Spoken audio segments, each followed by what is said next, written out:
Here's another episode of Geeks, Geezers, and Googleization. I'm your host, Ivor Wolf.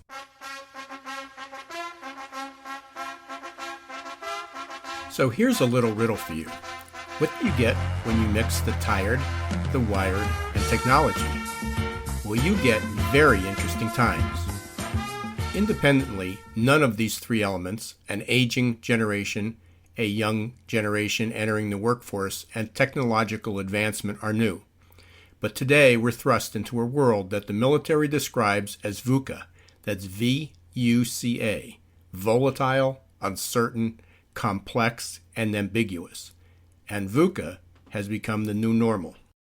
To understand VUCA in the workplace, as well as our personal lives, we need to start with the discussion about the three basic elements: the tired, the wired, and technology. Independently, none of these three elements, an aging generation, a young generation entering the workforce, and technological advancements are new. What is new this time begins with the tired generation. Baby boomers, the largest generation in history, at least until last year, is aging. 10,000 baby boomers in the U.S. alone turn 60 years old each day. Compare that to just a few decades ago, when 60 years old signaled the end of a career and often the end of life. Today, 60 years old is merely another milestone and often triggers the launch of a new career. Retirement and longevity are being redefined daily.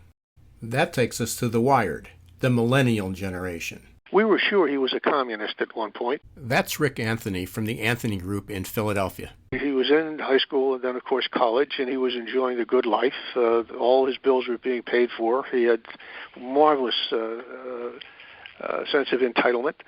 And we would have interesting conversations with him, none of which made any sense to me, but he hung on to his opinions that the world was wrong and he was right, and he and his confreres were going to correct everything. Each day, 11,000 young U.S. adults, like the one that Rick mentioned, turned 30 years old.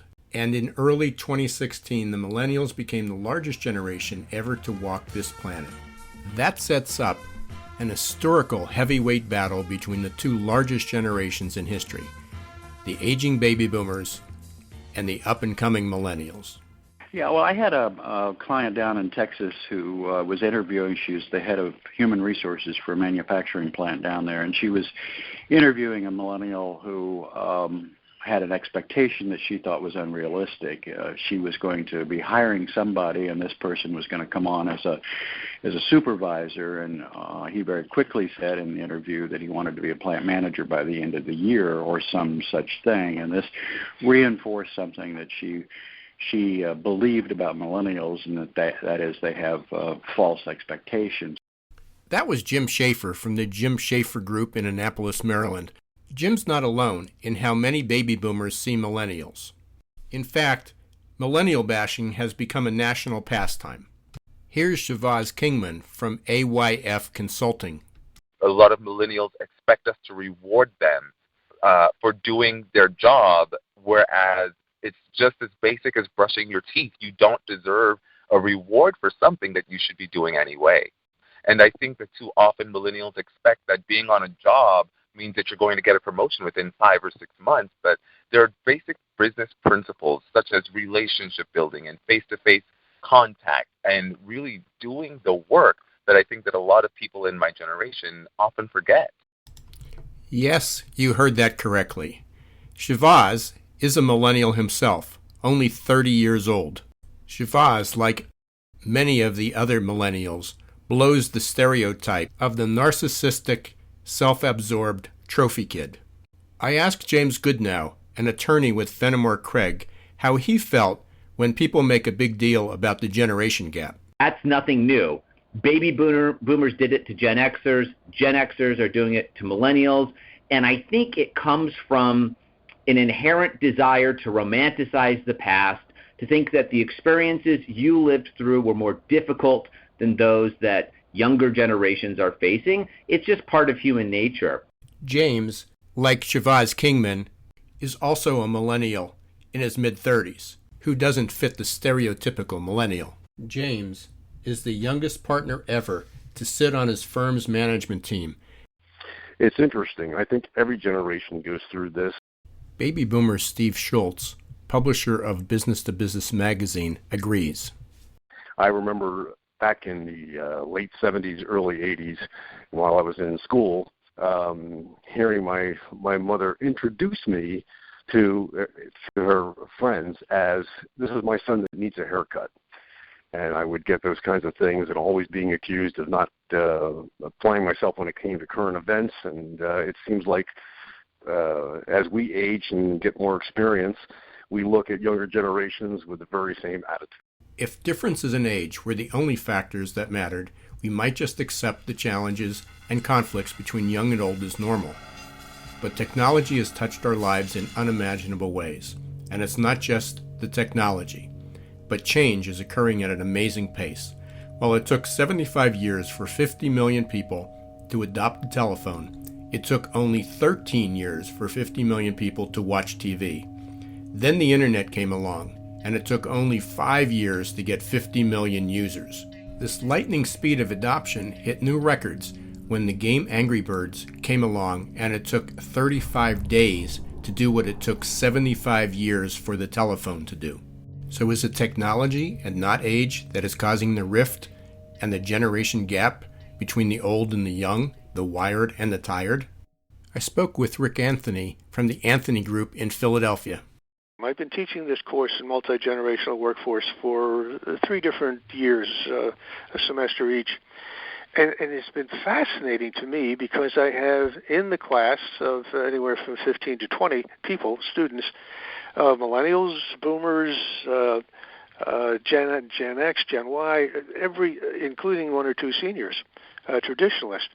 And I engage them in conversation because they're all working and they come to school in the evening. So they're coming out of the real world.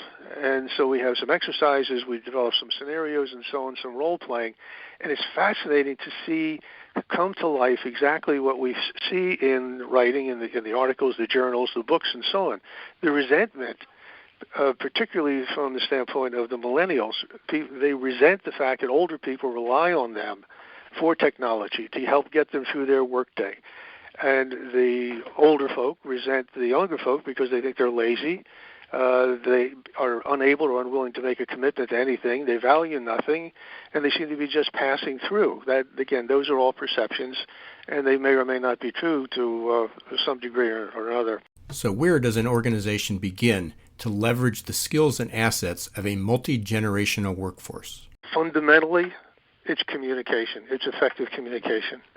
That's what makes or breaks the relationships in the workforce or any place else. Millennial attorney James Goodnow agrees that communication is important, but feels that there's a more basic approach that managers should take. There's nothing about the DNA of a millennial that's different than a Gen Xer or baby boomer. At the core, millennials are human beings just like everyone else. So I think what people need to understand is millennials are just as motivated as other groups. Millennials are ambitious people, contrary to what others may believe, but they've had some profound life experiences that have changed the course that they want to go on to achieve their goals. We started out talking about VUCA, V-U-C-A, volatile, uncertain, complex, and ambiguous, the world we live in today.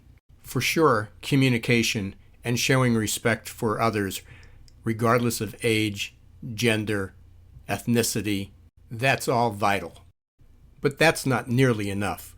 What do companies and organizations need to do to succeed in this world of volatility, uncertainty, complexity, and ambiguity? Let's start with vision. You need to think about the cause of your business or the cause of your service industry and not just compensation. I think that's critical. I think that distrust we talked about and that skepticism of big business has caused millennials to want to get behind organizations that are about something more than just the bottom line. Organizations that are committed to making the world a better place and their communities stronger. And I think that's a critical part of it. You can see it playing out in all sorts of different cause-based businesses, from Tom's Shoes to the Red Movement that Apple's doing. But I think you have to be very careful to ensure that it's sincere and not just a recruiting technique that is window dressing. There has to be a true commitment on the part of the organization behind it. And how much responsibility falls on leadership for some of the problems associated with managing millennials? You mentioned about not showing up and not coming to work. You know, that we can blame the individual, but I guess I would ask if somebody were sitting across from me and like a supervisor in a company in a focus group and saying that they won't come to work, they won't show up. It strikes me as that somebody's not managing expectations appropriately, and there's probably not a lot of accountability associated with what those expectations are. Jim Schaefer also has some advice for the baby boomers. We need to learn this, older people, about technology. This is the reality of the world. And younger people, there are things you can learn from the older people. So let's come together on this. When it comes to managing the multi-generational workforce, Rick Anthony has this final piece of advice. I think we have been focused too much on the differences. And I think we've been, as a recent article in the Wall Street Journal pointed out, at least what I took from the article, we have too many cases where employers are, in my opinion, coddling millennials because they fear them. It's almost as if they're aliens that have come from another planet. We're trying to figure out how to make nice with them before they kill us. My name is Ira Wolf, the host of this episode of Geeks, Geezers, and Googleization. My guest and I hope you'll share this podcast and your comments with us and with others. Let us know what you think and how you can help all of us manage the convergence of the wired, the tired, and technology better. You can also listen to more podcasts like this at Geeks, Geezers, and Googleization.com. That's Geeks, Geezers, and Googleization.com. Or subscribe to the podcast on iTunes. If you're a journalist or a meeting planner and like to schedule me for an interview or keynote address, call me at 800-803-4303. That's 800-803-4303. Or email me at iwolf@super-solutions.com. That's IWOLFE @super-solutions.com. Until next time, have a great day.